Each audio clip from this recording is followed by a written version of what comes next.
السلام علیکم ورحمۃ اللہ وبرکاتہ۔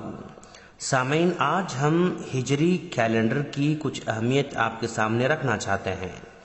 کیلنڈر ایک لاطینی ورڈ ہے جس کے معنی حساب رکھنے کے آتے ہیں۔ اس وقت دنیا میں 40 سے زیادہ قسم کے کیلنڈر استعمال ہو رہے ہیں۔ ان 40 میں سے 4 کیلنڈر بہت زیادہ مشہور ہیں۔ مسیحی کیلنڈر جو حضرت عیسیٰ علیہ السلام کی پیدائش سے شروع ہوتا ہے۔ نمبر 2، رومی کیلنڈر جو سکندر اعظم کی پیدائش سے شروع ہوتا ہے۔ نمبر 3، بکرمی کیلنڈر جو بکرماجیت راجا کی پیدائش سے شروع ہوتا ہے۔ نمبر 4، اسلامک کیلنڈر جو ہجرت کے بعد سے شروع ہوتا ہے۔ مسیحی اور رومی کیلنڈر آدھی رات سے شروع ہوتے ہیں۔ بکرمی یعنی ہندی کیلنڈر فجر کے بعد سے شروع ہوتا ہے اور اسلامی کیلنڈر مغرب کے بعد شروع ہوتا ہے۔ اسلامی کیلنڈر 354 یا 355 دن کا ہوتا ہے۔ ایک سال میں انگریزی کیلنڈر کے مقابلے میں 11 تا 12 دن بڑھ جاتے ہیں اور ہر 33 سال میں ایک سال اسلامی کیلنڈر میں بڑھ جاتا ہے۔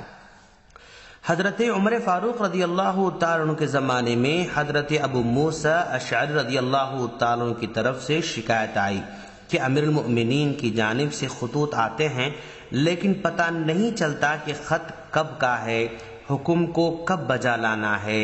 اس طرح کی شکایت آئی تو حضرت عمر فاروق رضی اللہ تعالیٰ عنہ نے اس معقول شکایت پر تمام صحابہ کرام کو جمع کیا اور مشورہ کیا۔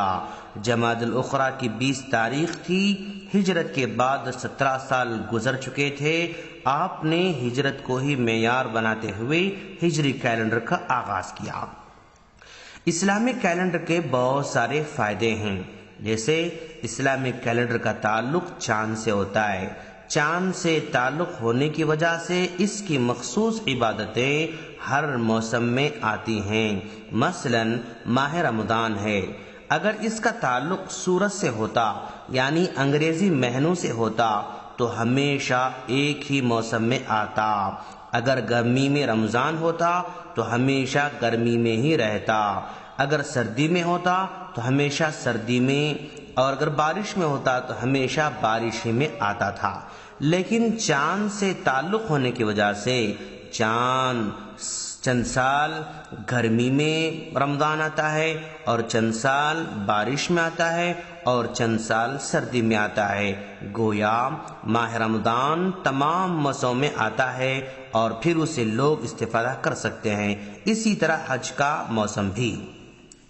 اسلامک کیلنڈر کا استعمال ہو تو امپلائیز کو بہت زیادہ فائدہ بھی ہوگا، اس لیے کہ اسلامک کیلنڈر میں دن کم ہوتے ہیں تو گویا تنخواہ جلدی ملتی ہے۔ غریب ملازموں کا بھلا ہوتا ہے۔ ایک سال میں 12 دن کی تنخواہ بڑھ کر ملتی ہے۔ اگر کوئی 33 سال ڈیوٹی کرے تو ایک سال کی تنخواہ بڑھ کر ملتی ہے۔ اسلامک کیلنڈر کا ایک فائدہ یہ بھی ہے کہ اس سے عقیدے کی حفاظت ہوتی ہے، اس لیے کہ عیسوی کیلنڈر میں جو مہینے کے نام ہیں وہ کسی نہ کسی دیوتا کی طرف منسوب ہیں۔ جیسے جنوری ہے، یہ لفظ جانوس سے بنا ہے جو سورج کا معبود ہے۔ فیبروری ہے، گناہوں کو دھونے والا معبود کہا جاتا ہے۔ مارچ، یہ مارچ سے بنا ہے جو کہ لڑائی کا معبود سمجھا جاتا ہے۔ اپریل، آسمانوں کے دروازوں کا رب سمجھا جاتا ہے۔ اگر انگریزی کیلنڈر کے بجائے اسلامک کیلنڈر کا استعمال کریں تو یہ تمام معبودان باطلہ کے تصور سے بچا جا سکتا ہے۔ تاریخ میں اسلامک کیلنڈر کو مٹانے کی بہت کوشش کی گئی، جیسے 18 صدی عیسوی میں سلطنت عثمانیہ نے فرانس، جرمن، انگلینڈ سے قرضہ مانگا تو انہوں نے شرط لگائی کہ اسلامک کیلنڈر کو مٹا دیا جائے تو ہم قرضہ دیں گے، لیکن شرط کو رد کر دیا گیا۔ اسی طرح 19ویں صدی عیسوی میں مصر نے انگلینڈ اور فرانس سے قرضہ مانگا تو پھر وہی شرط لگائی گئی کہ اسلامک کیلنڈر کا استعمال اگر ختم کیا جائے تو قرضہ دیا جائے گا، لیکن مصر نے اس شرط کو رد کر دیا۔ اسی طرح اسلامک کیلنڈر کو مٹانے کی کوشش کی جا رہی ہے۔ اب ہمارا اور آپ کا فریضہ ہے کہ اس کو زندہ رکھیں اور اس کو اپنی زندگی میں استعمال کرتے رہیں۔ ہم اللہ سے دعا کرتے ہیں کہ باری تعالیٰ تو ہمیں اپنی زندگی میں اسلامک کیلنڈر کو استعمال کرنے کی توفیق عطا فرما۔ آمین۔ السلام علیکم ورحمۃ اللہ وبرکاتہ۔